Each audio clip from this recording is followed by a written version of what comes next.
Thank you so much, Nancy Kering, for that update from Kajiado County. And let me get a reaction from both my guests in studio. They've actually been discussing this story and some of the pictures they've seen as it was going on. Okay, Bodipo, let me start with you. Your thoughts about what we've just seen. That is absolutely phenomenal. It's mind-blowing that you can see the culture of a people has been on livestock. But then someone has come and created a disruption that is actually giving an alternative to be able to sustain life. And that is actually very important when also it comes to general farming. And the other thing when it comes to farming like onions, that's very good. It's very conventional. Although I would go a step further and see how we can be able to do value addition for things like onions. Now that one will even step up the farming game, and that's where now the difference between agriculture and agribusiness comes into play. Okay. So that one is very commendable, and I think she's doing a very, very good job in just creating the disruption. While that story was going on, you mentioned to me that lack of knowledge is what hinders Kenyans from moving forward. Yes. That if you knew some of the things you know now a long time ago, there's a lot more you'd have done. Give us an example. Wow, if I knew some of the things I know now a long time ago, I wouldn't have lost $80,000. You didn't have lost how many $1,000? I wouldn't. It's absolutely insane when you think about it. Farming is not for the faint-hearted. You can die if you're not careful, out of shock. So for instance, like Caleb had mentioned it before, when you think about it, how many people who have farms and they want to farm have come together and gone to the county government or gone to the NYS posts and requested for dams to be dug, for trenches, for wells? How many have done that? You'll come to realize that there are so many machineries in place that the government has placed that we can be able to use, but yet we do not know. For instance, we are doing our value addition, and we got into value addition for spices, and we were wondering how to go about it. Little did we know that there are organizations like Kirdi, for instance, who have all this equipment, literally all equipment you can imagine for value addition, and they incubate startups, and they incubate young people, and they're encouraging young people. And not just that, even in the county where we're actually farming, I'm farming in Kiambu County, a place called Gorifa, as the locals call it. There's a station down there near Ruiru that have the exact same things in relation to what we want to do and can assist various young farmers to do value addition, because that's a very, very big thing. And you see, the thing is, many people do not know that these things are available left, right, and center, and yet end up suffering and doing conventional farming. Okay, and Caleb, you can also weigh in on this. I believe that information is often hidden in plain sight. I mean, it's there. Dr. Google will help you. However, let me bring in something. Let me change up a little bit. Throw a spanner in the works. Yes, many young people have gotten into farming. What made them get into farming? We need to have that conversation. There was some neo-agrarian revolution that took place from, say, 2012 up to today, because blogs were now writing. It was now cool enough to write about ex-banker quit his well-paying job, is now earning $1 million from Sijui tomato farming. You are part of the revolution. We did stories here about former journalists and farmers. Exactly, exactly. But now this is what we don't interrogate. This person who got into that, if that blog was written by someone who is not an agricultural expert or does not have an interest in agriculture, I will come and sex up a story and write that you're going to get 150 bob per kilo of onions. That is not the reality in the market. So young people are embracing farming based on the price they read in a blog somewhere, which is not even peer-reviewed. That article is not peer-reviewed. People are planting capsicums and tomatoes and what have you in areas that agroecologically speaking will not do well. So we've gotten many people, many of our fallen soldiers, they are falling by the wayside because they embraced agribusiness. We are telling them to practice agribusiness. And they go get greenhouses, they get drip kits, but whatever they are planting, they don't have what I call market intelligence. You have your tomatoes, so you call Caleb once they are red. Oh, Caleb, I need you to help me with the market. I have 5 tons of tomatoes. Number one, I don't do tomatoes, so I'm not going to help you. I do Kenyaji chicken. So people, it dawns on them that they didn't have a ready market before they went to plant.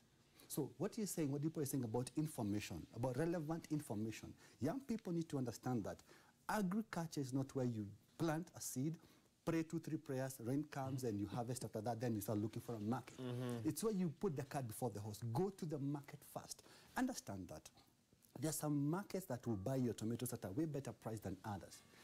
Tanzania is beating us at our own game when it comes to onion farming. We have got bigger, better onions from Iringa. I was there 3 weeks ago. And Zanzibar, they're doing better onions than us because they have better seeds. They're doing drip irrigation. Kenya, we are not. We are depending on rain-fed. So the whole matrix needs to be looked at, not just saying go plant onions, encourage people to get into farming, do your dam liners, do your pond and water harvest. After that, what you're saying, information. And it's actually right there before you. So who should drive this? Is it the young person? Is it seasoned farmers like you who should be doing this sensitization? Yes. Is it the county? Is it the government? The average age of a Kenyan farmer is about 60 years old. So the knowledge and skills being transferred from the old to the old generation is not quite relevant to climate change. So some of us who have gone through our learning curve have made mistakes. We've lost millions of shillings in farming. Painful way. We are now able to hold people's hands. You've become sort of like Dr. Phil of farming. Tell someone, you know what? You've lost it. I've been through it. Come, I show you. Come, I hold your hand. The thing is, do you want me to hold your hand? Do you want me to tell you the good, the bad, and the ugly, and mostly the ugly of agribusiness? Dr. Phil of farming. I think that's what we're going to call you from Tionas. Let's take our viewers now to Meru County, specifically Tigania West, where the Kenya Agriculture, Rural and Livestock Research Organization has organized a Farmers Field Day. Let's get better details now from Josiah Mugo. Josiah, good morning. We're having quite the agricultural discussion here in studio. Let us know what's happening in that part of the country in terms of agriculture. A very good morning to you, Wahiga Mwaura. We are here in Tigania West constituency, where the Kenya Agricultural and Livestock Organization, in conjunction with the United States Agency International Development, which is USAID, have commenced a 3-year initiative to encourage farmers in this eastern part of Kenya region to produce sunflower and soybeans using the integrated soil fertility management technology so as to enhance food and nutrition security and contribute to improved incomes among small-scale farmers in this dry region of this country. Now with me here is Veronica Kirigia, who will explain more about this project. Yes, how are you, madam? Fine, thank you. Yes, tell me more about the project. Yes, CALRO is implementing a project called the Integrated Agriculture Research for Development Project. This is funded by the USAID government, and it's in 3 major regions: the semi-arid regions, high rainfall areas 1, high rainfall areas region 2, and high rainfall region 3. This project focuses on 3 major value chains, that is horticulture, staple crops, and dairy. And to support these value chains, we also have our cross-cutting programs as an agricultural research institute, that is socioeconomics, biotechnology, and natural resource management.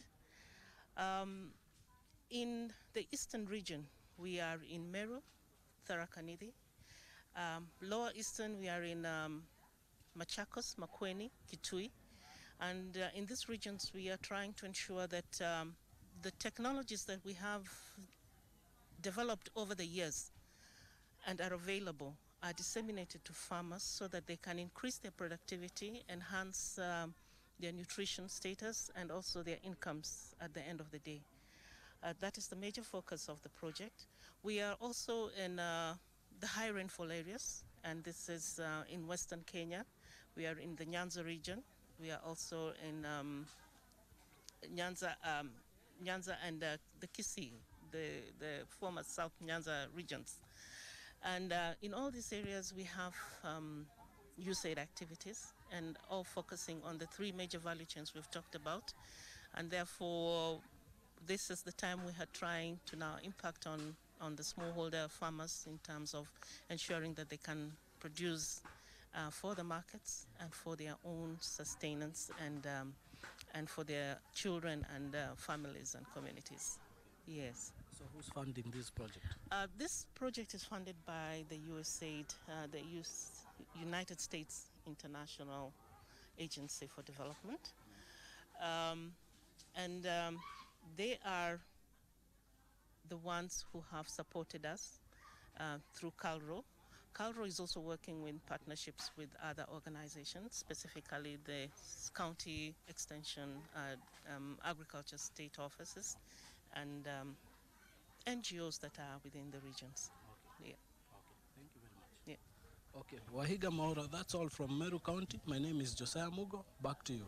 Thank you, Josiah. Let me ambush you briefly. Are you able to show our viewers what the Farmers' Day looks like? How many farmers are there? Do we have any picture? Is it close to where you are? Currently, Wahiga, we have camped near some farms that the project manager will take us to a tour, but Okay. for now we can't show you, but we'll show you that later. Okay, thank you so much, Josiah, and we'll wait to get those pictures from you a bit later on. Let me give my guests in studio a minute each just to briefly wrap up this discussion. Odipo, your closing comment on this? One is I'd honestly encourage as many young people and our peers to get into agribusiness. But first, you need to understand the fundamentals of agribusiness. Don't get into it to just make money. That already... I was about to ask, what else am I getting into it for? You're discouraging some of the crew here that one day might depart from media like some of you have done to get into farming. Yes, but honestly speaking, it's not just about the money, honestly speaking. If you get into it just because of the money, and this one is a basic business principle. Any business that you get into just because and purely because of money, 90% you've already failed. Already? Okay? Yeah, you've already failed at 90%. So the due diligence is very, very important. It's very, very key. Simple and basic research, as Caleb had mentioned, nowadays Google will get you just about anything. 70 or 80% of some of the things that I have learned in relation to what we are doing right now, which is spices, is actually from Google, you know, and also just visiting various farmers and people who are doing what I want to do. But at the end of the day, I would say that treat agribusiness like you would any other business with the seriousness it needs, and it's not just a side hustle, something that you do to make an extra buck or two so that you can be able to, you know, go clubbing and go out, but have a wider perspective about it, think about it and view it from an aerial perspective and not just a simple chicken view perspective. Okay, Caleb, I want to ask you the same question but with a twist. Actually, I asked this to Odipo, you know, already. What do you know now that you wish you knew then that you can advise any young person who's getting into the field right now? Well, I would tell any young person, I've learned through the many mistakes I've made that it doesn't have to ask questions. You don't know everything, and there's a problem with many young people. We think we know so much. You don't know. But most importantly, understand your market. Understand that if you do mushrooms today, do you have a mushroom consuming culture from where you're going to sell your produce? That's the mistake that we were making. Understand that Africa, in the whole world, 60% of the world's arable land is in Africa. However, Africa imports $30 billion worth of food. We import food. Yet, Africa should be feeding the continent. Once you understand that, and once you get into, like Odipo said, don't get into it because you want to make money. I know, yeah, we all want to make, I want to make money. But if you're solving a problem in agribusiness, that's it. As long as you're solving problems, be it health problems, be it nutritional problems, logistical problems, whatever problems you've identified in the agricultural value chain, as long as you're solving that problem, you will make money. But let not your heartbeat be, I want to make money. You're going to fail and fail miserably. And most importantly, get someone you're mentoring. Mentor people. If you've made 2-3 mistakes, share them. You know, the problem with those people who did greenhouses, and sorry, they have failed miserably because they're not telling people, my greenhouse, there's something called tuta absoluta, like the name suggests, absolutely wiped my entire greenhouse of tomatoes. People are not sharing their losses. They're not sharing the bad side of agribusiness. And that's what we share. We paint not a rosy picture, but a very bad picture so that you're aware. You know, I'm getting into agribusiness, yes. What are the pitfalls? I would rather show you the pitfalls than my bank account. Okay. Fair enough. Thank you so much. I'm trying to look at some of our SMS feedback. The one that's coming just now is, are they brothers? They look so much alike. I don't know. Brothers from another mother? Probably. I don't know what that is. Maybe it's the lighting. Soil. It's the soil. It's the lighting. We are sons of the soil. It's the proximity to the soil that has made you to some viewer look alike. You don't tell us your name. Thank you so much to everyone who's participated in this discussion, and specifically to the guests here in studio. Asante sana for your time.